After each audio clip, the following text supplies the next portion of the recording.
នឹងចម្លើយខ្សែអត្ថទី28បន្តពីខ្សែអត្ថទី27មកប្រស្នាទី119ខ្ញុំបករណាបានឮអ្នកសិក្សាទស្សនវិជ្ជានិយាយថាព្រះពុទ្ធអង្គជាទស្សនវិទូមួយព្រះអង្គដែរក្នុងចំណោមទស្សនវិទូទាំងឡាយក្នុងលោកតើពាក្យដែលគេបញ្ចូលព្រះពុទ្ធជាម្ចាស់ដែលត្រាស់ដឹងធម៌ចិនខ្ពស់មកនៅជាមួយទស្សនវិទូក្នុងលោកបែបនេះជាការសមហេតុសមផលឬទេសូមលើកយកពាក្យព្រានប្រដៅរបស់ព្រះពុទ្ធជាម្ចាស់មកប្រៀបធៀបជាមួយទស្សនវិជ្ជារបស់ទស្សនវិទូក្នុងលោកតើមានតម្លៃខុសគ្នាយ៉ាងណាសូមព្រះដៃព្រះគុណមេត្តាដោះស្រាយតាមការគូការដែលអ្នកសិក្សាបានលើកយកព្រះពុទ្ធអង្គមកបញ្ចូលក្នុងចំណោមទស្សនវិទូក្នុងលោកនោះពុំសមហេតុផលឡើយព្រោះគុណធម៌របស់ព្រះពុទ្ធមានលក្ខណៈផ្សេងពីទស្សនវិទូទាំងនោះព្រោះពាក្យថាទស្សនវិជ្ជាដែលកើតអំពីទស្សនវិទូនោះមកអំពីទស្សនៈនិងវិជ្ជាប្រែថាវិជ្ជាអំពីទស្សនៈគឺជាវិជ្ជាសិក្សាអំពីទស្សនៈឬមតិយោបល់ផ្សេងរបស់អ្នកប្រាជ្ញទាំងឡាយជាទស្សនវិទូនៅក្នុងលោកទស្សនៈនេះបាននិយាយនៅក្នុងបទវិកហៈថាទិដ្ឋន្តិទស្សនំប្រែថាដែលហៅថាទស្សនៈគឺទិដ្ឋិនេះឯងក្នុងបាលីពុទ្ធសាសនាបើឃើញពាក្យថាទិដ្ឋិគឺបានសេចក្តីថាមិច្ឆាទិដ្ឋិ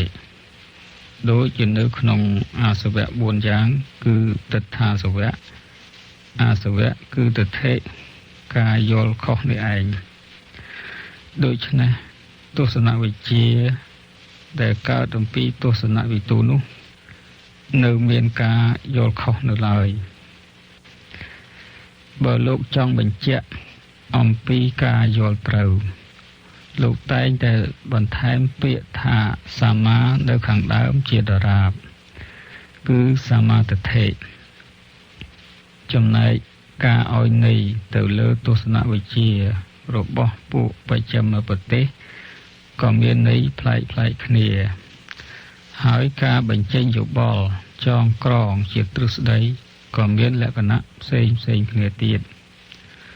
ដូចជាការឲ្យន័យទៅលើទស្សនវិជ្ជាថាការស្រឡាញ់គតិបណ្ឌិតនិងពាក្យសួរថាអ្វីហៅថាទស្សនវិជ្ជាចម្លើយច្រើនឆ្លើយថាគឺវិជ្ជាសិក្សាអំពីទស្សនៈផ្សេងមូលដ្ឋាននៃទស្សនវិជ្ជាគឺការសិក្សាអំពីសង្គមវិទ្យាចិត្តវិទ្យានិងតក្កវិទ្យាអ្នកប្រាជ្ញទាំងនោះបានបញ្ចេញយោបល់និងធ្វើការវែកញែកនៅមូលដ្ឋានទាំង3នេះមានលក្ខណៈខុសគ្នាដូច្នេះតើសច្ចធម៌នៅត្រង់ណាដោយទស្សនវិទូសម័យបុរាណនៅក្រិចដោយលោកផ្លាតុងលោកសូក្រាតជាដើមនៅសម័យកណ្ដាល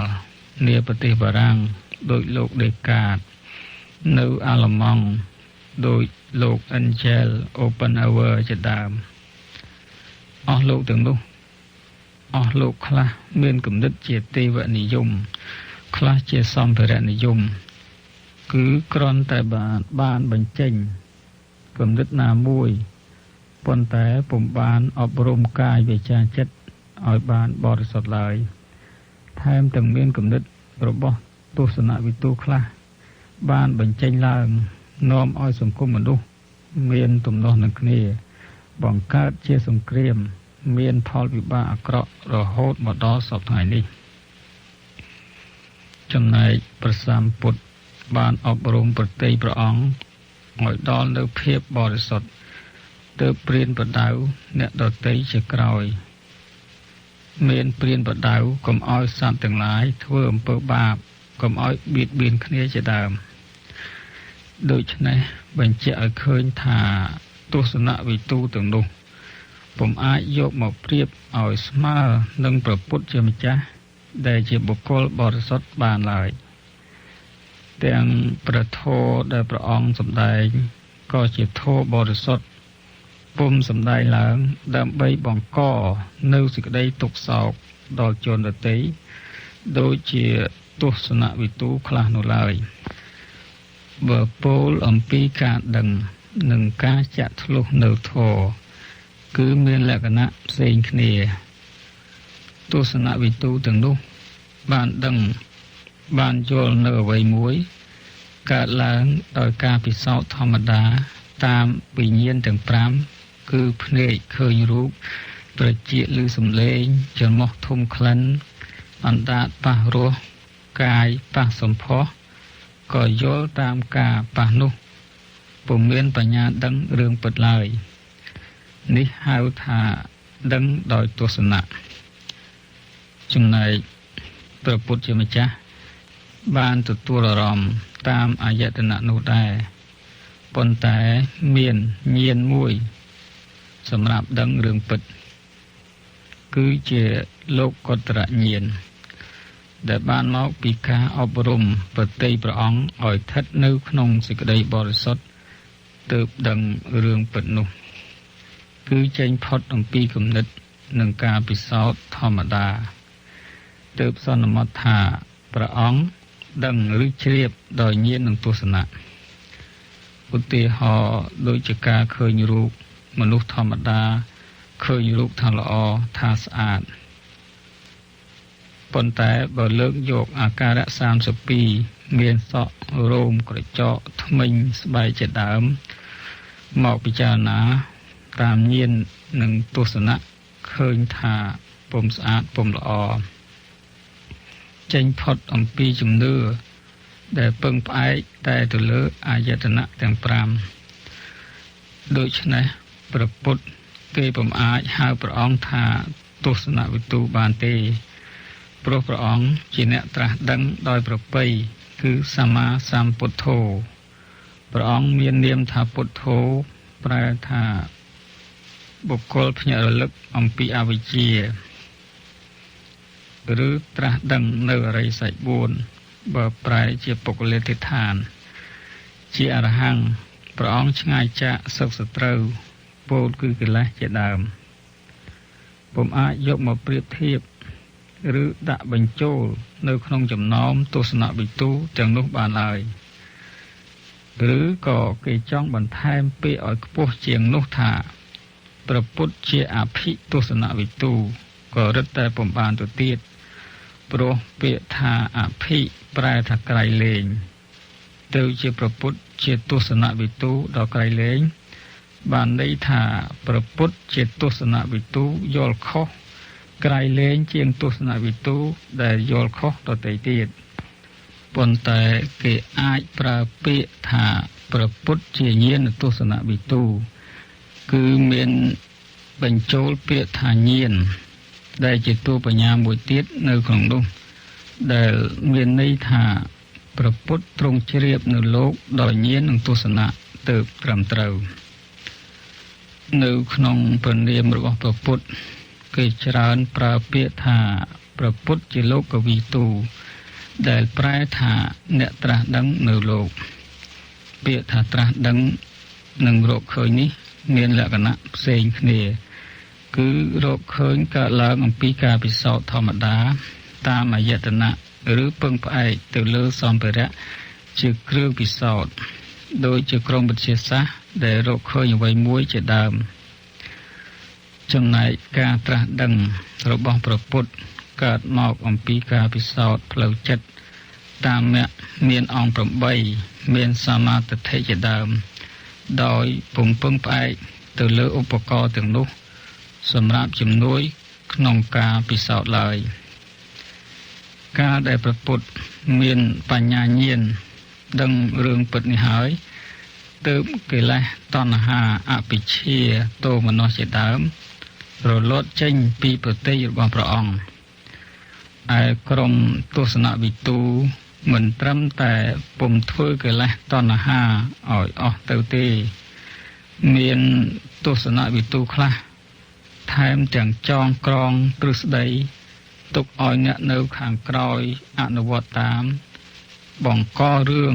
បង្កើតជាទំនាស់ដល់គ្នានឹងគ្នានៅក្នុងសង្គមថែមទៀតផងហេតុនេះសូមអស់លោកអ្នកសួរពិចារណាតាមការគួរប្រស្នាទី120មានពុទ្ធភាសិតមួយបទថាធម្មរស់ឈ្នះអស់រស់ទាំងពួងសូមព្រះដៃព្រះគុណមេត្តាអធិប្បាយពន្យល់អំពីពុទ្ធភាសិតនេះដោយសូមអធិប្បាយអំពីរស់នៅក្នុងលោកប្រៀបធៀបនឹងរស់របស់ព្រះធម៌តើមានតម្លៃខ្ពង់ខ្ពស់ជាងគ្នាយ៉ាងណាបានជាពុទ្ធភាសិតនេះពោលដូច្នេះ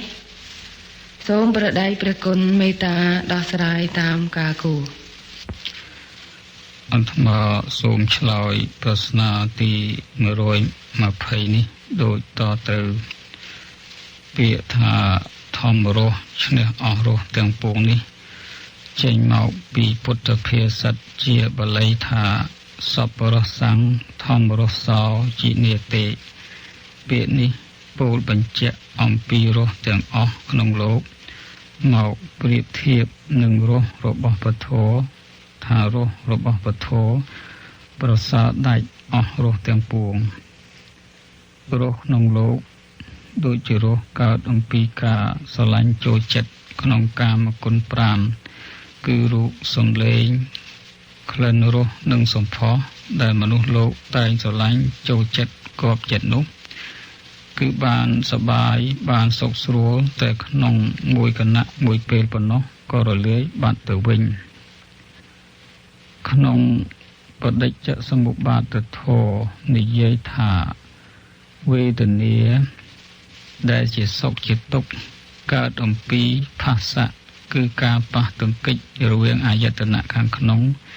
គឺភ្នែកត្រចៀកច្រមុះអណ្ដាតកាយនិងមโนជាមួយនឹងរូបសំឡេងក្លិនរសសម្ផស្សនិងធម្មៈធម្មជាតិទាំងនេះសុទ្ធតែជាសភាវៈពុំទៀងដូច្នេះវេទនាដែលជាសុខក៏ស្ថិតនៅក្នុងសភាពពុំទៀងតែងប្រែប្រួលដូចគ្នាភ្នែកប៉ះនឹងរូបត្រចៀកប៉ះនឹងសំឡេងកើតការស្រឡាញ់ចូលចិត្តថារូបស្អាតរូបល្អសំឡេងពីរោះការបានសប្បាយបានសុខស្រួលជាតួសមនស្សវេទនាផ្លូវចិត្តតែមួយគណៈមួយពេលក៏ប្រែប្រួលទៅវិញច្រមុះប៉ះនឹងក្លិន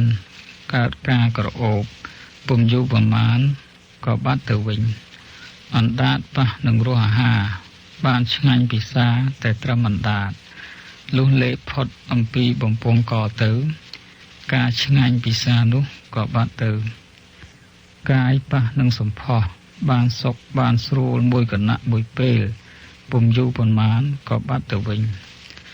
ចិត្តនឹកគិតប៉ះអារម្មណ៍ជាទីសប្បាយផ្លូវចិត្តពុំយូរប៉ុន្មានដូរផ្លាស់មកតោមនស្សទុក្ខវិញជាពិសេសព្រះសម្ពុទ្ធសម្ដែងថាអមិសសុខដែលជាតួសង្កតធម៌ទាំងអស់មិនចំពោះតែកាមសុខគឺរូបសំឡេងក្លិនរសសម្ផស្សទេទោះបីសុខនៅក្នុងព្រំមានរូបក្តីឥតរូបក្តីក៏ស្ថិតនៅក្នុងសភាពប្រែប្រួលបដូរផ្លាស់ទាំងអស់ព្រោះថាភពទាំង3នេះស្ថិតនៅក្នុងសភាពពុំទៀងជាទុក្ខនិងជាអនត្តានៅក្នុងរឿងអសរសិល្ប៍គេចែករស់ជាច្រើនផ្នែកគឺសង្គមរស់បានដល់ការប្រើសិលវិធីរបស់អ្នកនិពន្ធ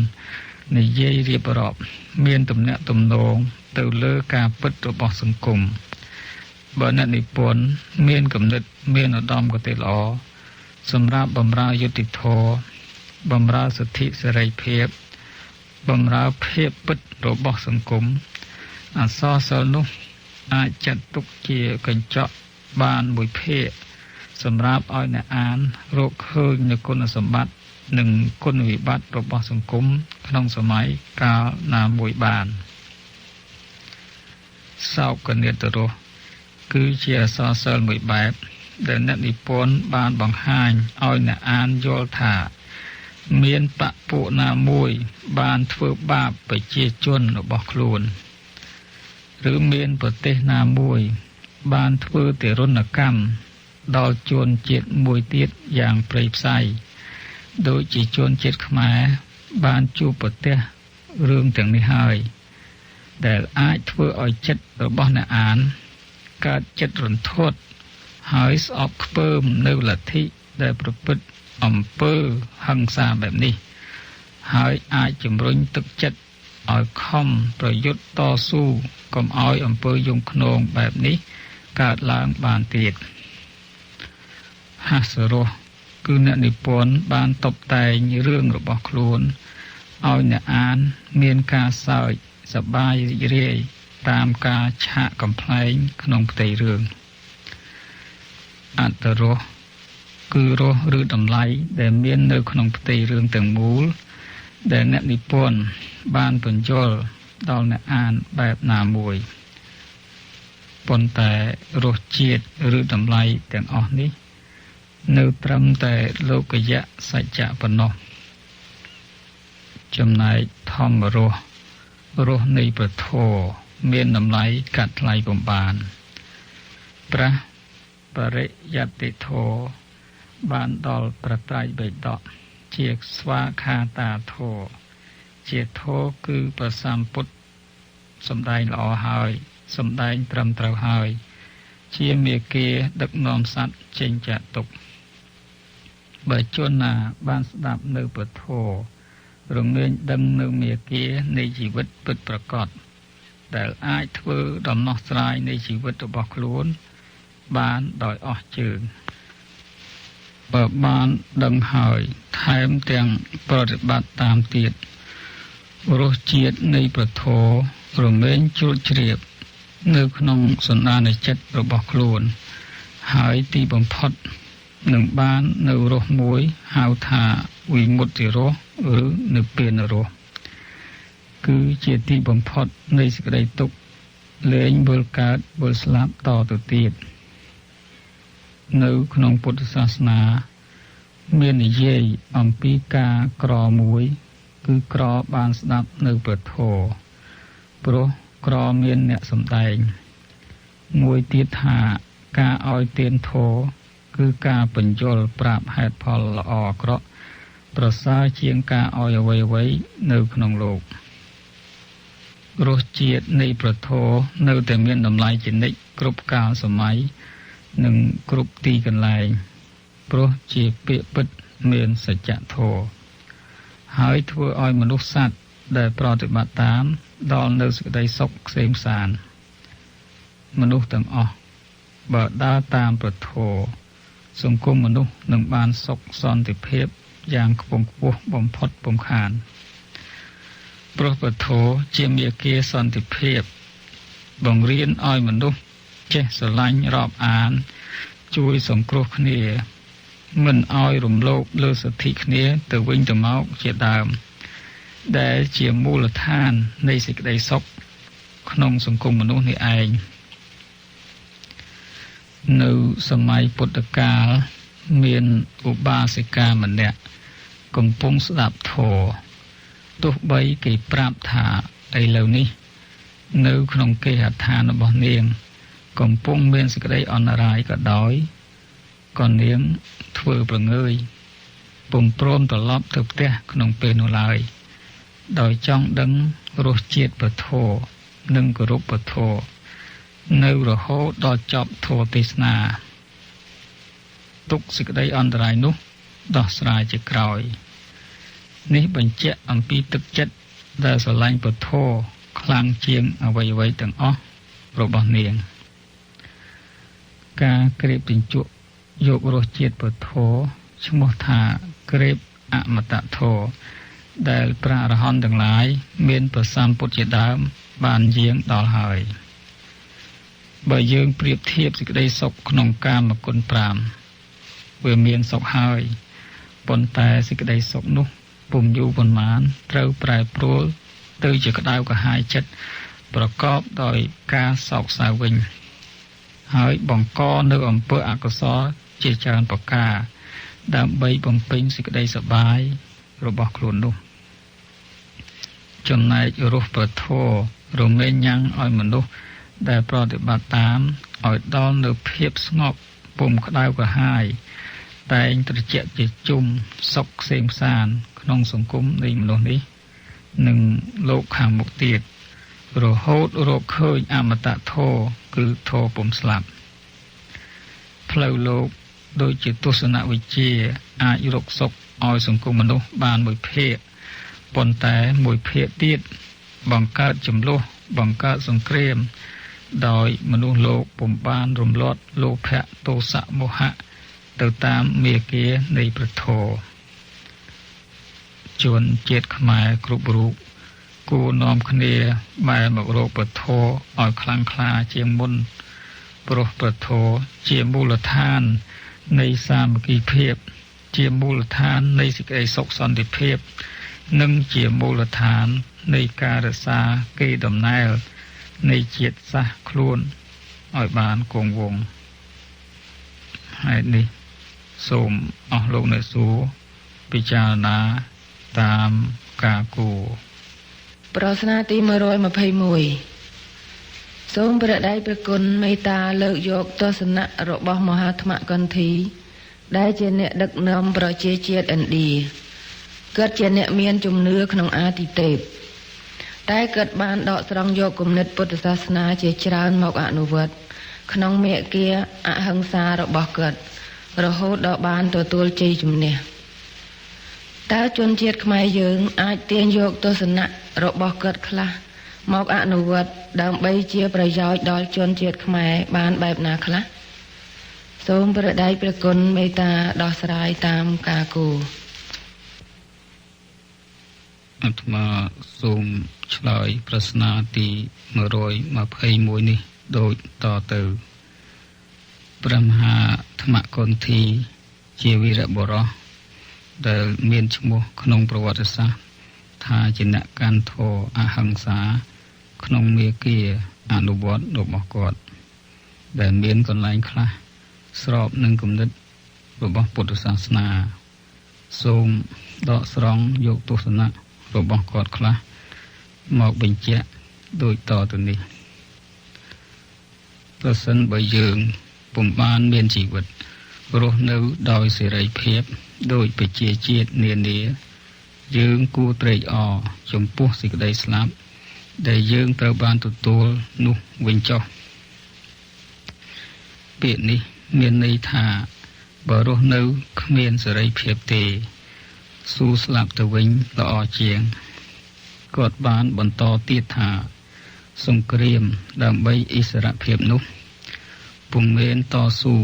ដោយមិនមែនបងខាតច្រើនទេប្រសិនបើមនុស្សយើងមិនគិតចង់មានជីវិតរស់នៅក្នុងរាងកាយរបស់ជនដទៃដែលមិនមែនជារាងកាយរបស់ខ្លួនជាតិក៏រមែងមិនប្រាថ្នាចង់រស់នៅក្រោមអំណាចជាតិដទៃដូច្នោះដែរនេះមានន័យថាចង់បានសេរីភាព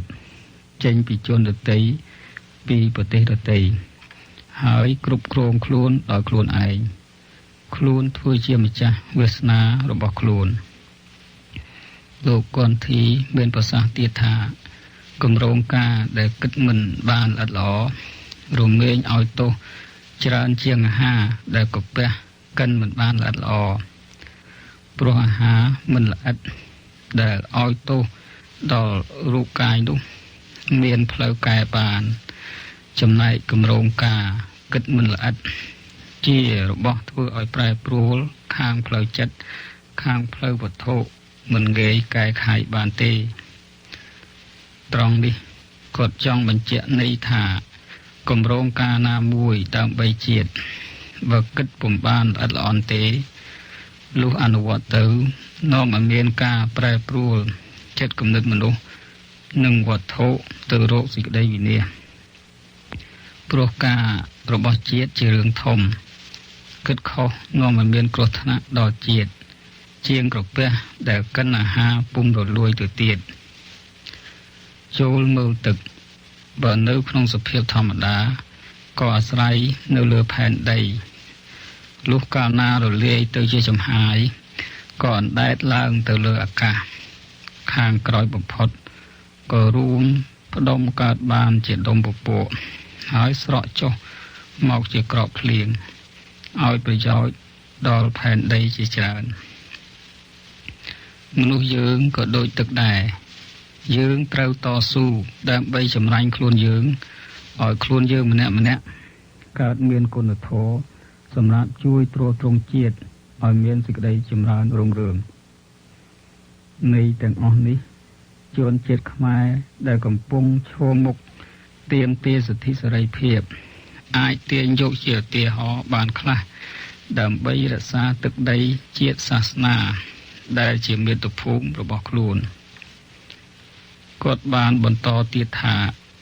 អ្នកណាធ្វើការពិតប្រាកដអ្នកនោះនឹងបានសម្រេចផលដោយបំណងរបស់ខ្លួនពុំខានឡើយពុទ្ធសាសនាវិញនិយាយថាធ្វើការពិតប្រាកដហើយតែត្រូវការងារនោះប្រកបដោយយុត្តិធម៌ផងព្រមទាំងមានបញ្ញាឆ្លៀសវៃផ្សំទៀតទើបសម្រេចផលបានគាត់ពោលថាសេចក្តីសុខពិតប្រាកដមិនមែនកើតឡើងចាកធម្មជាតិខាងក្រៅទេតែកើតឡើងចាកធម្មជាតិខាងក្នុងត្រង់នេះគាត់បានឲ្យតម្លៃទៅលើសេចក្តីសុខខាងផ្លូវចិត្តសមុទ្រជាកន្លែងទទួលទឹកមេត្តាធម៌ជាកន្លែងទទួលមិត្តភាពប្រសិនបើមនុស្សលោករស់នៅជាមួយគ្នាដោយមិត្តភាព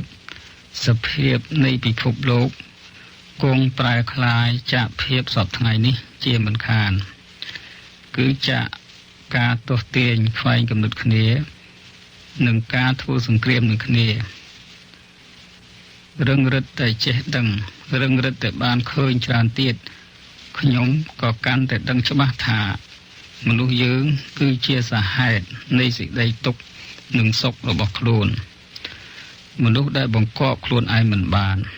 ក៏មិនមានសមត្ថភាពក្នុងការបង្កប់អ្នកដទៃឡើយបង្កប់ខ្លួនឯងមិនបានគឺគ្មានឧត្តមគតិនិងគ្មានសច្ចធម៌ក្នុងខ្លួនបើចង់ចូលចិត្តខ្លួនឯងឲ្យបានច្បាស់យើងត្រូវចេញទៅចាកខ្លួនយើងហើយពិនិត្យមើលខ្លួនឯងដោយចក្ខុវិថីអព្យាក្រឹតត្រង់នេះស្របនឹងពុទ្ធសាសនាថាចូលពិចារណាខ្លួនដោយខ្លួនឯងនិងពាក្យថាអត្តញ្ញតាប្រែថាភាពជាអ្នកស្គាល់ខ្លួនឯងច្បាស់គឺស្គាល់នៅលក្ខណៈល្អអាក្រក់របស់ខ្លួនខ្ញុំលើកដំកើងនៅគុណតម្លៃនៃសេរីភាពរបស់មនុស្សគ្រប់រូបតែទាំងអស់គ្នាត្រូវកុំភ្លេចថាមនុស្សយើងមានទំនាក់ទំនងជាមួយសង្គមសេរីភាពរបស់មនុស្សអាចគង់វង្សបានដោយការរៀបចំខ្លួនឲ្យត្រូវតាមច្បាប់របស់សង្គមឲ្យរលាយចូលជាមួយសេចក្តីត្រូវការខាងផ្លូវរីកចម្រើនរបស់សង្គមជនដែលប្រកបដោយគុណធម៌ទោះជានៅក្នុងទីណាក្នុងតំណែងណាក៏ចេះសាងនាទីរបស់ខ្លួននិងតំណែងរបស់ខ្លួនឲ្យមានតម្លៃឱកាសជានិច្ច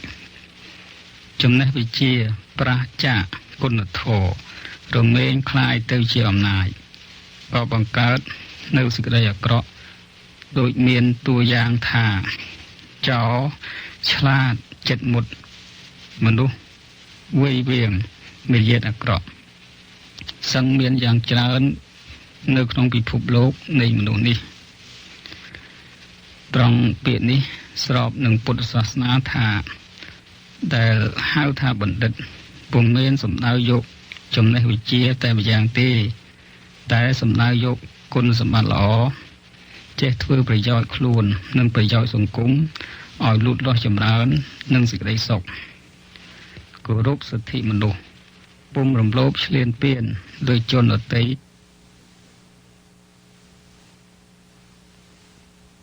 រំលោភឈ្លានពានលើជនដទៃលើប្រទេសដទៃមានខ្មែរខ្លះតាំងខ្លួន ជាបញ្ញវន្តប៉ុន្តែគុណសម្បត្តិគុណធម៌គ្មានសោះឡើយចំណេះវិជ្ជាដែលកើតពីឈាមពីញើសខ្មែរតែឲ្យប្រាក់ទៅរៀនពុំបានយកមកបម្រើខ្មែរវិញទេបែរជាយកចំណេះវិជ្ជានោះធ្វើជាអាវុធសម្រាប់សម្លាប់ខ្មែរទៅវិញដោយយកមនោគមវិជ្ជាដទៃដែលពុំមែនជាមនោគមវិជ្ជារបស់ជាតិខ្មែរមកអនុវត្តលើមាតុភូមិរបស់ខ្លួនកុំតិចចោលនៅរចនាសម្ព័ន្ធដ៏ល្អរបស់សង្គមខ្មែរដែលធ្លាប់មានមកហើយប្រមាថមើលងាយដូនតាដែលជាបុព្វបុរសរបស់ខ្លួននិងប្រមាថរះទូទៅផ្សំនឹងការរុញច្រានពីក្រៅផង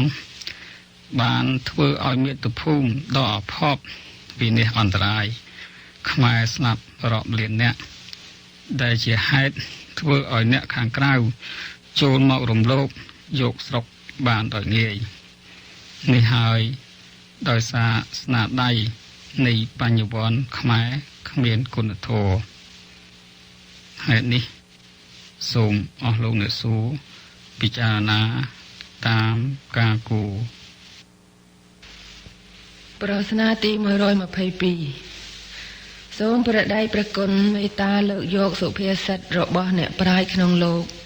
ដែលនិយាយស្របតាមគំនិតរបស់ខ្មែរក្នុងការរំលឹកដាស់តឿនដើម្បីឲ្យមនុស្សប្រព្រឹត្តល្អហើយរស់នៅជាមួយគ្នាក្នុងសង្គមចេះផ្ដល់សេចក្តីសុខឲ្យដល់គ្នានឹងគ្នានិងចេះអត់ឱនឲ្យដល់គ្នានឹងគ្នាទៅវិញទៅមកហើយសូមបញ្យល់ន័យរបស់ពាក្យទាំងនោះព្រមទាំងប្រៀបធៀបមកទស្សនៈខ្មែរនិងពុទ្ធសាសនាខ្លះផងសូមព្រះដៃព្រះគុណមេត្តាដោះស្រាយតាមការគួរអាត្មាសូមឆ្លើយប្រស្នាទី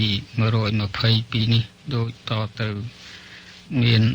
សុភាសិតរបស់អ្នកប្រាជ្ញក្នុងលោកជាច្រើនដែលនិយាយតាក់ទងនឹងការអប់រំមនុស្សកុំឲ្យបៀតបៀនគ្នាបញ្យល់ឲ្យមានមេត្តាចេះអត់ឱនគ្នាទៅវិញទៅមកដូចមានពាក្យខ្លះតទៅនេះឈ្មោះរបស់យើងមកពីបុព្វបុរសរបស់យើងតែគេឈ្មោះរបស់យើងវិញមកអំពីសេចក្តីល្អរបស់យើងគឺនាមឬឈ្មោះកើតពីមាតាបិតាដាក់ឲ្យចំណែកគេឈ្មោះឬសេចក្តីល្អកើតពីខ្លួនឯងសាងខ្លួនឯងអតីតក៏ហួសទៅ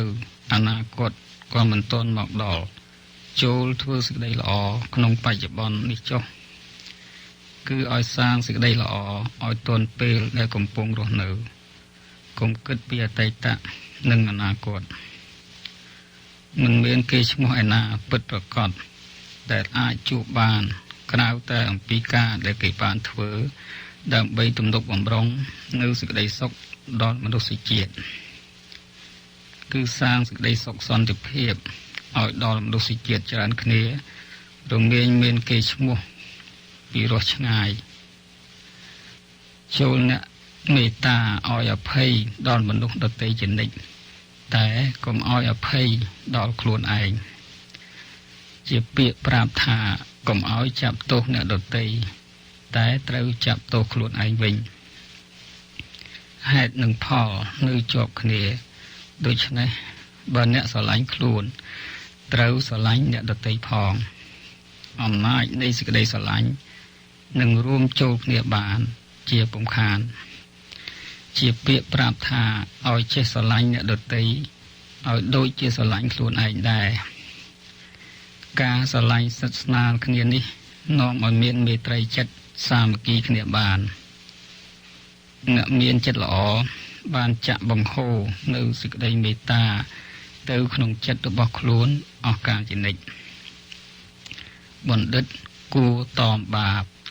ឲ្យដូចជាអ្នកស្រឡាញ់ជីវិតវាចាក់ថ្នាំពឹសគឺបណ្ឌិតខ្លាចពុំហ៊ានធ្វើអំពើបាបដូចជាខ្លាចថ្នាំមានពឹសព្រោះអំពើបាបដូចជាផឹកថ្នាំពឹសសម្រាប់ខ្លួនព្រោះថាអំពើបាបឲ្យផលជាទុក្ខមិនត្រូវឲ្យអ្នកដទៃសូមទោសត្រូវលើកទោសនោះចោលដោយខ្លួនឯងនេះជាពាក្យប្រាប់ឲ្យចេះលើកទោសកំហុស កុំចាំបាច់ឲ្យអ្នកមានទោសមកសុំធ្វើទោសដល់អ្នកដែលរងចាំទទួលសេចក្តីករណាអំពីខ្លួននោះជាអំពើខុសទេជាពាក្យប្រាប់ទៀតថា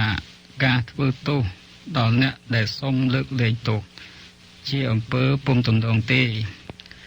ឈ្នះសត្រូវដោយការញោមញីសត្រូវត្រឡប់ជាមានកម្លាំងខ្លាំងជាងដើមឡើងទៀតឈ្នះសត្រូវដោយការស្រឡាញ់មិនមានខូចចិត្តទៅថ្ងៃក្រោយពាក្យនេះចង់បញ្ជាក់ថាឈ្នះសត្រូវដោយការញោមញីគឺដោយប្រើកម្លាំងយុទ្ធវិធីរមែងធ្វើឲ្យអ្នកចាញ់កើតកំហឹងកើតកម្លាំងផ្លូវចិត្តបង្កើនការតស៊ូខ្លាំងឡើងទៀតឯឈ្នះដោយស្រឡាញ់គឺការចេះសម្រួលគ្នាមិនខូចចិត្តព្រោះសុខចិត្តរៀងខ្លួនអ្នកអាស្រ័យនៅក្នុងលោកមិនធ្វើឲ្យលោកមានគ្រោះថ្នាក់ឬមានសេចក្តីអន្តរាយទើបគួរអាស្រ័យនៅពាក្យនេះសមនឹងពាក្យខ្មែរថាបើរស់នៅធ្វើឲ្យគេមានទុក្ខជានិច្ចស្លាប់ទៅល្អជាងគេស្អប់យើងមិនត្រូវស្អប់គេទេតែត្រូវពិនិត្យមើលខ្លួនយើងដែលត្រូវគេស្អប់គឺជាពាក្យប្រាប់ថាបើគេស្អប់យើងមិនត្រូវស្អប់តបទេតែត្រូវពិចារណាខ្លួនយើងអំពីហេតុផលនៃការស្អប់នោះចូលពិនិត្យមើលខ្លួនឯងឲ្យច្រើនជាងពិនិត្យមើលខ្លួនអ្នកដទៃចូលឃើញខ្លួនឯងដូចឃើញមនុស្សសត្វទាំងឡាយមនុស្សសត្វមានសេចក្តីទុក្ខដូចគ្នាយើងពុំគួរធ្វើសេចក្តីអាក្រក់ដល់មនុស្សគ្នាឯងទេបើអ្នកពេញចិត្តរស់នៅយ៉ាងណាគួរប្រាថ្នាឲ្យអ្នកដទៃរស់នៅយ៉ាងនោះផងស្របនឹងពុទ្ធភាសិតថាគ្មានសេចក្តីសុខឯណាមាំមួនជាងសេចក្តីសុខរបស់ជនអ្នកប្រាថ្នាឲ្យអ្នកដទៃបានសេចក្តីសុខដោយខ្លួនឡើយព្រោះថាអ្នកមានចិត្តល្អរស់នៅជាសុខគ្រប់ទិវារាត្រីចិត្តពោពេញទៅដោយសេចក្តីមេត្តាការប្រព្រឹត្តខ្លួនល្អដើម្បីជាប្រយោជន៍ដល់អ្នកដទៃការស្រឡាញ់មនុស្សមិនរើសមុខនេះជាសេចក្តីសុខក្នុងលោកនេះអ្នកដែលចូលចិត្តប្រព្រឹត្តអំពើទុច្ចរិតនោះនឹងដឹកនាំខ្លួនទៅរកគ្រោះថ្នាក់ក្នុងថ្ងៃណាមួយជាមិនខានសមគួរនឹងបានតែមិនបានទទួលល្អជាងបានទទួលដោយមិនសមគួរគឺមិនបានទទួលអ្វីសោះ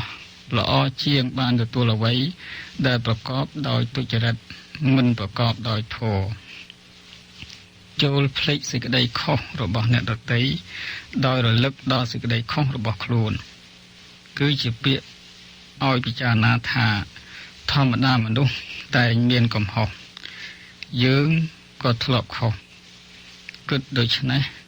ដើម្បីបន្ធូរនៅការចាប់កំហុសចំពោះអ្នកដទៃទីណាច្បាប់ផុតទលាត់ទីនោះសេចក្តីជិះជាន់រមែងកើតមានឡើងគឺទីណាការរស់នៅគ្មានស្ថិតនៅក្នុងក្របខ័ណ្ឌនៃស្ថាប័នច្បាប់ទម្លាប់ណាមួយដែលព្រមព្រៀងគ្នាគោរពទេការរំលោភការជិះជាន់គ្នាប្រកបជាមានព្រោះច្បាប់ធ្វើឡើងដើម្បីការពារយុត្តិធម៌ការពារអ្នកស្លូតត្រង់និងធ្វើទោសដល់អ្នកប្រព្រឹត្តខុសបើគ្មានច្បាប់អ្វីសោះទុកដូចជាសង្គមសត្វមនុស្សទាំងអស់ត្រូវការរស់តែពុំត្រូវការសេចក្តីជិះជាន់ឡើយគប្បីរកមធ្យោបាយគ្រប់យ៉ាងដើម្បីជីវភាពថ្លៃថ្នូរតែកុំគប្បីជិះជាន់អ្នកដទៃសមុទ្រមានព្រំដែនតែជំរឿនៃសេចក្តីត្រូវការរបស់មនុស្សពុំមានព្រំដែនឡើយស្របនឹងពុទ្ធសាសនាថាតណ្ហាឬសេចក្តីត្រូវការរបស់មនុស្សពុំចេះគ្រប់គ្រាន់ឡើយចេះតែមានកង្វះខាតជានិច្ចប្រៀបដូចសមុទ្រដែលពុំចេះពេញប្រៀបដោយទឹកលោភខ្លាំងពេករហូតដល់ហ៊ានរំលោភលើសិទ្ធិអ្នកដទៃលើប្រទេសដទៃទៀតដោយគ្មានកោតញញើត ត្រង់ចំណុចនេះហើយបានជាព្រះសម្ពុទ្ធបង្រៀនភិក្ខុទាំងឡាយកុំឲ្យមានសេចក្តីលោភដោយព្រះពុទ្ធដីកាថាភិក្ខុទាំងឡាយអ្នកក៏បីរស់នៅដោយសេចក្តីសន្តោសកុំក៏បីរស់នៅដោយមហិច្ឆតាគឺសេចក្តីប្រាថ្នាច្រើនឡើយអ្នកក៏បីធ្វើខ្លួនឲ្យជាមនុស្សងាយគេប្រដៅងាយគេចិញ្ចឹមងាយគេរក្សាដោយឧត្តមគតិគឺសេចក្តីសន្តោសដោយន័យនេះដែរមានពាក្យមួយនិយាយថាមនុស្សណាគ្មានសេចក្តីសន្តោសទោះជាមានទ្រព្យសម្បត្តិច្រើនមានយស័ក្តិធំប៉ុណ្ណាក៏ដោយក៏តែងតែធ្លាក់ខ្លួនជាទាស័កនៃសេចក្តីប្រាថ្នារបស់ខ្លួនកាន់តែច្រើនឡើងអ្នកប្រាជ្ញទាំងឡាយនិយាយថាខ្លួនមនុស្សប្រព្រឹត្តទៅបានទាំងជាមិត្តទាំងជាសត្រូវការជាមិត្តឬជាសត្រូវរមែងស្ថិតនៅក្នុងកណ្ដាប់ដៃរបស់ខ្លួនព្រះពុទ្ធកើតឡើងដើម្បីជួយសង្គ្រោះមនុស្សយើងត្រូវពឹងព្រះពុទ្ធដោយស្ដាប់ព្រះឱវាទតែមិនត្រូវពឹងព្រះពុទ្ធដោយការសូមលុយកាក់ទេហេតុនេះសូមអស់លោកអ្នកសួរពិចារណាតាមការគួរប្រស្នាទី123សូមប្រដេកព្រះគុណមេត្តាលើកយកពាក្យរបស់អ្នកប្រាជ្ញក្នុងលោកដែលស្របនឹងគំនិតរបស់ខ្មែរដែលនិយាយណែនាំសង្គមមនុស្សឲ្យធ្វើល្អនិងឲ្យលះបង់អំពើអាក្រក់ដើម្បីសាងសុខសន្តិភាពឲ្យមនុស្សក្នុងលោកហើយសូមបញ្យល់ន័យរបស់ពាក្យទាំងនោះព្រមទាំងប្រៀបធៀបមកទស្សនៈខ្មែរនិងទស្សនៈពុទ្ធសាសនាផងសូមព្រះដៃព្រះគុណមេត្តាដោះស្រាយតាមការគួរអាត្មាសូមឆ្លើយប្រស្នាទី123នេះដូចតទៅមានពាក្យរបស់អ្នកប្រាជ្ញក្នុងលោកជាច្រើនដែលបាននិយាយណែនាំមនុស្សក្នុងលោកឲ្យលះអំពើអាក្រក់ហើយឲ្យចេះសាងសេចក្តីសុខចម្រើនឲ្យដល់មនុស្សក្នុងលោកដូចមានពាក្យនិងន័យរបស់ពាក្យខ្លះតទៅនេះត្រូវមានសេចក្តីខ្មាស់បាបដែលមិនមាននរណាឃើញឲ្យច្រើនជាងខ្មាស់បាបដែលគេមើលឃើញត្រង់នេះស្របនឹងពុទ្ធសាសនាថាត្រូវមានសេចក្តីខ្លាចបាបខ្មាស់បាបសូម្បីក្នុងទីកំបាំងក៏ដោយព្រះសម្ពុទ្ធប្រនាមថារហង្គព្រោះព្រះអង្គមិនមានទីកំបាំងគឺមិនធ្វើបាបក្នុងទីកំបាំងព្រោះថាបាបបើទោះបីធ្វើក្នុងទីកំបាំងក៏ដោយក៏ទីបំផុតក៏ត្រូវតែឲ្យផលជាទុក្ខដូចគ្នាទោះបីយើងគ្មានអ្វីបន្តិចបន្តួចសោះតែចិត្តយើងល្អយើងក៏អាចរស់នៅជាសុខបានចិត្តល្អគឺចិត្តពុំធ្វើអំពើបាបធ្វើបុណ្យដើម្បីបុណ្យធ្វើល្អដើម្បីល្អ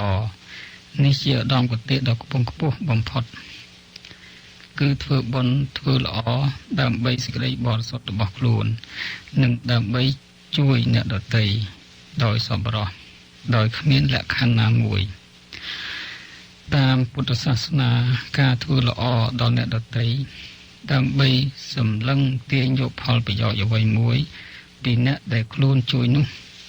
អំពើនោះពុំឈ្មោះថាជួយក្នុងន័យធ្វើបុណ្យឡើយឈ្មោះថាដូរគ្នាដោយអាចកំបាំងឬឈ្មោះថាធ្វើអំពើបាបដោយល្បិចដ៏ជ្រៅដោយយកអំពើល្អបន្តិចបន្តួចបាំងមុខជនជាតិខ្មែរជាអ្នកដឹងគុណគេប៉ុន្តែជនជាតិខ្មែរក៏មិនភ្លេចខ្លួនចំពោះមុខជនពេលប្រព្រឹត្តអាក្រក់រំលោភលើសិទ្ធិសេរីភាពរបស់ខ្លួនដោយយកគុណដែលគេជួយបាំងមុខដើម្បីបន្លំក្នុងការរំលោភនេះជួនកាលគុណរបស់គេកើតឡើងដោយការឆក់យកឱកាសនេះជារឿងមួយផ្សេងចំណែកការរក្សាទឹកដីនិងការរក្សាសិទ្ធិគ្រប់យ៉ាងរបស់ខ្មែរជារឿងមួយផ្សេងទៀតជារឿងពីរដាច់ពីគ្នាជនជាតិខ្មែរ មិនលក់ឧត្តមគតិរបស់ខ្លួនហើយហ៊ានតទល់ចំពោះការរំលោភលើសិទ្ធិរបស់ខ្លួនគ្រប់យ៉ាងភាសិតសកលពោលទៀតថាអ្នកប្រាជ្ញលោកពោលទុកថាធ្វើសេចក្តីល្អដល់អ្នកដទៃដោយធ្វើសេចក្តីល្អដល់ខ្លួនឯងគឺធ្វើសេចក្តីល្អដល់អ្នកដទៃក៏ទុកដូចជាធ្វើល្អដល់ខ្លួនឯងដែរចូលមានចិត្តមេត្តាករុណាឲ្យជ្រៅទូលាយដល់មនុស្សអនាថាក្រទ្រព្យសម្បត្តិកុំស្អប់ខ្ពើមមនុស្សទាំងនោះព្រោះគ្នាសប្បាយចិត្តនឹងសេចក្តីមេត្តារបស់យើងណាស់ជនជាតិខ្មែរក៏ដូចជាជនជាតិនៅក្នុងលោកដែរពេលដែលខ្លួនមានទុក្ខហើយមានគេមកជួយសង្គ្រោះមានចិត្តរីករាយហើយដឹងគុណគេណាស់ប៉ុន្តែកុំឲ្យតែមកជួយហើយបែរជារំលោភលើសិទ្ធិរបស់ខ្មែរទៅវិញបែបនេះមានន័យថាដេញអ្នករំលោភដើម្បីរំលោភខ្លួនឯងហើយរំលោភលើកក្រោយនេះធ្ងន់ជាងរំលោភលើកមុនទៅទៀតព្រោះអាចបាត់អត្តសញ្ញាណរបស់ខ្មែរយើងគួរប្រាថ្នាឲ្យចិត្តរបស់យើងស្រឡាញ់មនុស្សទាំងអស់រួមទាំងមនុស្សដែលជាសត្រូវរបស់ខ្លួនផងក្នុងពុទ្ធសាសនាក៏មាននិយាយឲ្យមានសេចក្តីស្រឡាញ់ស្មើគ្នាចំពោះមនុស្ស4ពួកគឺខ្លួនឯងមនុស្សមិនស្រឡាញ់មិនស្អប់មនុស្សស្រឡាញ់ខ្លាំងនិងមនុស្សមានពៀនឹងខ្លួនតាមន័យពុទ្ធសាសនាការឲ្យស្រឡាញ់មនុស្សមានពៀឬសត្រូវជាមួយខ្លួននេះពុំមានបានន័យថាអ្នកនោះរំលោភឈ្លានពានហើយពុំតបតនោះឡើយតែបានន័យថាពុំបៀតបៀនពុំរំលោភលើគេធ្វើឲ្យគេមានសេចក្តីទុក្ខមុនឡើយប៉ុន្តែត្រូវតែតបតវិញដើម្បីការពារនៅសិទ្ធិរបស់ខ្លួនប៉ុណ្ណោះអ្នកកាន់សេចក្តីសុចរិតអាចគ្រប់គ្រងជីវិតរបស់ខ្លួនដោយផ្លូវដ៏បរិសុទ្ធបានភាសិតរបស់អ្នកប្រាជ្ញបានពោលទៀតថាចូលមានសេចក្តីគិតហើយចូលធ្វើការឲ្យបានជាទីស្រឡាញ់ពេញចិត្តនៃមនុស្សទាំងឡាយចូលបន្ថយចិត្តអាក្រក់របស់អ្នកឲ្យតិចទៅចូលបន្ថែមចិត្តល្អឲ្យបានច្រើនឡើងចូលឲ្យទានដល់មនុស្សកំព្រានរកមិនមានអ្នកណាកសាងទេគឺភ្លើងក្រោតឡើងក្នុងចិត្តរបស់មនុស្សបណ្ដាលឲ្យកើតទៅជាភ្លើងនរកឈ្នះសត្រូវទាំងពួងបានដោយអំណាចនៃសេចក្តីស្រឡាញ់ជម្លោះកើតឡើងក្នុងថ្ងៃនេះថ្ងៃស្អែកជានឹងគ្នានេះជាឧត្តមគតិដែលមនុស្សត្រូវប្រកាន់ទុកជាមាគ៌ានៃជីវិតរបស់ខ្លួនត្រង់នេះស្របនឹងពុទ្ធសាសនាថាអ្វីទាំងអស់ជាធម្មជាតិពុំទៀងដូច្នេះកុំឲ្យប្រកាន់មាំខ្លាំងពេកក្នុងវត្ថុដែលពុំទៀងព្រោះថាការប្រកាន់មាំលុះដល់វត្ថុនោះប្រែទៅចិត្តប្រែពុំទាន់នាំឲ្យកើតទុក្ខចិត្តរបស់មនុស្សក៏ពុំទៀងដែរម្ដងល្អម្ដងអាក្រក់ការឆ្លោះទាស់ទែងគ្នាជាធម្មតារបស់មនុស្សក្នុងលោកតែយើងត្រូវចេះសម្រួលគ្នាសេចក្តីមេត្តាករុណាជាមូលដ្ឋាននៃសិលធម៌ទាំងពួងគឺមានមេត្តាករុណានាំឲ្យមានសិលធម៌កុំមើលងាយគេព្រោះថាមិនមានអ្នកណាឡើយអាចកំណត់ដឹងច្បាស់នៅអនាគតរបស់គេបានត្រង់នេះសមនឹងពាក្យខ្មែរថាមនុស្សកុំឲ្យមើលងាយមនុស្សឬកុំឲ្យមើលងាយក្មេងតូចតូចព្រោះទៅមុខវាអាចមានវាសនាខ្ពង់ខ្ពស់បែបណាយើងពុំអាចដឹងបានឡើយសេចក្តីសប្បាយខុសផ្លូវនឹងនាំឲ្យខូចប្រយោជន៍ទាំងអស់ដែលមនុស្សត្រូវការក្នុងពុទ្ធសាសនានិយាយអំពីអបាយមុខ4ដែលប្រែថាហេតុដែលនាំឲ្យវិនាសមានលបែងស្រីលបែងស្រាលបែងភ្នាល់ផ្សេងជាដើមភាសិតថាវិន័យដែលខ្លួនអ្នកបានរក្សាជាប្រយោជន៍ដល់អ្នកដទៃ វិន័យដែលអ្នកដទៃបានរក្សាជាប្រយោជន៍ដល់ខ្លួនអ្នកតែពុទ្ធសាសនានិយាយពិសេសជាងនេះថាវិន័យដែលគេបានរក្សាល្អហើយរមែងបានប្រយោជន៍គឺសេចក្តីសុខស្ងប់ដល់ខ្លួនអ្នកដោយពុំមានពីវេរាជាមួយអ្នកដទៃហើយរមែងធ្វើឲ្យសង្គមដែលខ្លួនអ្នករួបរวมជាមួយបានសុខផងតាមពិតតម្លៃនៃអំពើគ្រប់យ៉ាងរបស់មនុស្សគឺស្ថិតនៅលើការមានវិន័យនេះឯងមនុស្សដែលមិនមានកំហុសគឺមនុស្សដែលមិនមានធ្វើការអ្វីសោះមនុស្សដែលមានកំហុសក្នុងការងារហើយខំប្រឹងព្យាយាមកែកំហុសនោះឲ្យបានត្រូវឡើងវិញមនុស្សបែបនេះអ្នកប្រាជ្ញលោកពោលថាមនុស្សមានអនាគតល្អត្រង់ន័យនេះបើជនជាតិខ្មែរណាបានធ្វើឲ្យខុសខូចប្រយោជន៍ជាតិគួរនាំគ្នាកែឲ្យត្រូវឡើងបើធ្វើត្រូវហើយនាំគ្នាដើរទៅមុខទៀតដើម្បីការរស់រានមានជីវិតនៃទឹកដីនិងជាតិសាសន៍ខ្មែរហេតុនេះសូមអស់លោកអ្នកសួរពិចារណាតាមការគួរប្រស្នាទី124សូមព្រះដៃប្រគុណមេត្តាលើកយកពាក្យរបស់អ្នកប្រាជ្ញក្នុងលោកដែលនិយាយអំពីអំពើល្អអាក្រក់របស់មនុស្សហើយជាពាក្យពន្យល់ណែនាំឲ្យទីពឹងខ្លួនឯងគឺខំប្រឹងប្រែងគិតគូរពិចារណានិងអនុវត្តការងារខ្លួនឯងជាមុននឹងទីពឹងអ្នកដទៃហើយប្រៀបធៀបទស្សនៈទាំងនោះមកទស្សនៈខ្មែរនិងទស្សនៈពុទ្ធសាសនាផងសូមព្រះដៃព្រះគុណមេត្តាដោះស្រាយតាមការគួរអាត្មាសូមឆ្លើយប្រស្នាទី124នេះដូចតទៅមានពាក្យរបស់អ្នកប្រាជ្ញក្នុងលោកជាច្រើនដែលនិយាយអំពីអំពើល្អអាក្រក់របស់មនុស្សនិងនិយាយណែនាំឲ្យខំប្រឹងប្រែងជួយខ្លួនឯងជាមុននឹងឲ្យអ្នកដទៃទៀតជួយដូចមានពាក្យនិងន័យរបស់ពាក្យខ្លះតទៅនេះអំពើណាដែលបុគ្គលធ្វើទៅហើយនាំមកនៅសេចក្តីសុខធំបំផុតដល់មនុស្សភាគច្រើនអំពើនោះជាអំពើល្អបំផុតគឺបានដល់អំពើដែលជួយមនុស្សបានច្រើនគ្នានិយាយជាសធ្វើជាខ្មៅនេះជាលក្ខណៈនៃមនុស្សក្បត់លោកគឺនិយាយល្អតែធ្វើអាក្រក់ពុំស្របតាមសម្ដីនិយាយ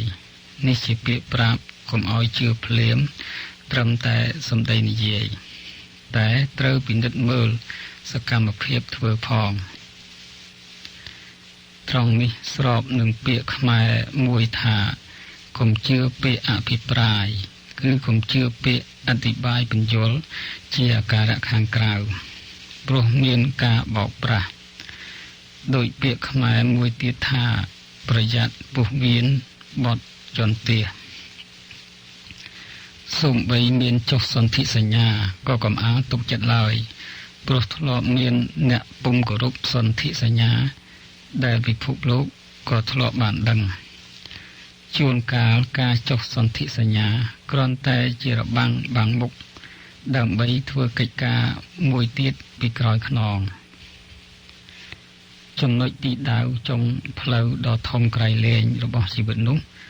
មិនមែនត្រឹមតែសេចក្តីចេះដឹងប៉ុណ្ណោះទេគឺធ្វើការងារផងពាក្យនេះមានន័យថាចេះទ្រឹស្ដីហើយត្រូវអនុវត្តផងទើបចេញជាផលបាន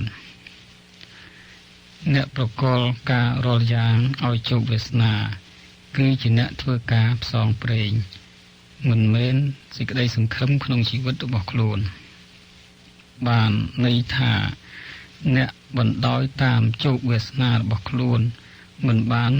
ប្រឹងប្រែងប្រកបការងារចាត់ជាអ្នកផ្សងព្រេងគ្មានទីដៅ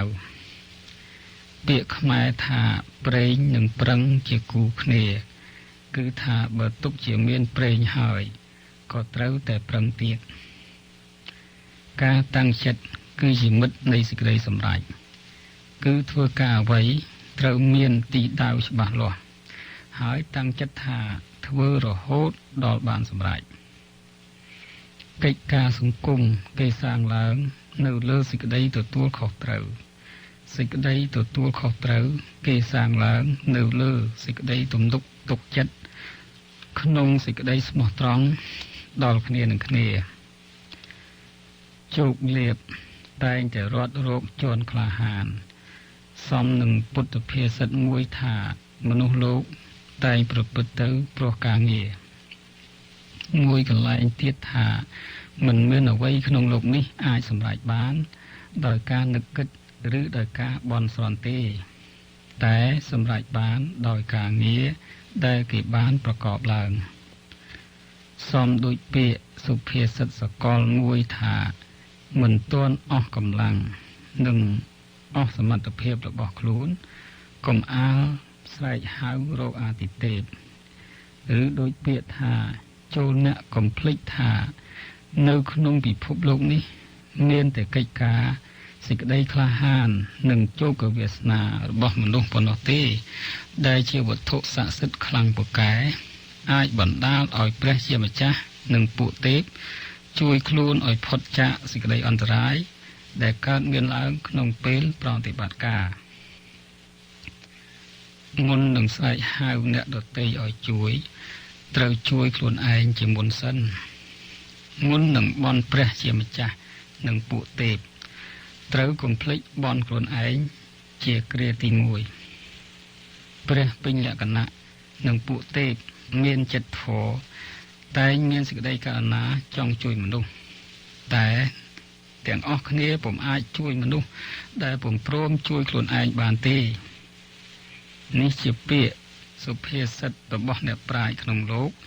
ដែលមានន័យថាមនុស្សគ្រប់រូបត្រូវផ្ដើមគំនិតប្រកបការងារព្យាយាមខ្លួនឯងជាមុនទើបមានអ្នកដទៃមានព្រះជាម្ចាស់ជាដើមជួយបន្ថែមជាក្រោយពាក្យតទៅទៀតថាទាំងមនុស្សល្អទាំងមនុស្សអាក្រក់សុទ្ធតែបានស្រែកសូមសេចក្តីអនុគ្រោះពីព្រះតែមុខងាររបស់ព្រះពុំអាចជួយសង្គ្រោះមនុស្សទុច្ចរិតបានឡើយ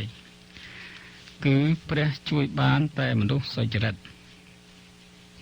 ប្រតិមេត្តារបស់ព្រះនិងចិត្តសប្បុរសរបស់ពួកទេពមាននៅជាប្រកដីតែ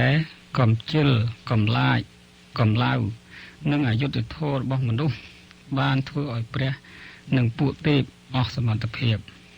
គឺពុំអាចជួយបានបើអ្នកបានដឹងថាព្រះក្តីពួកទេពក្តី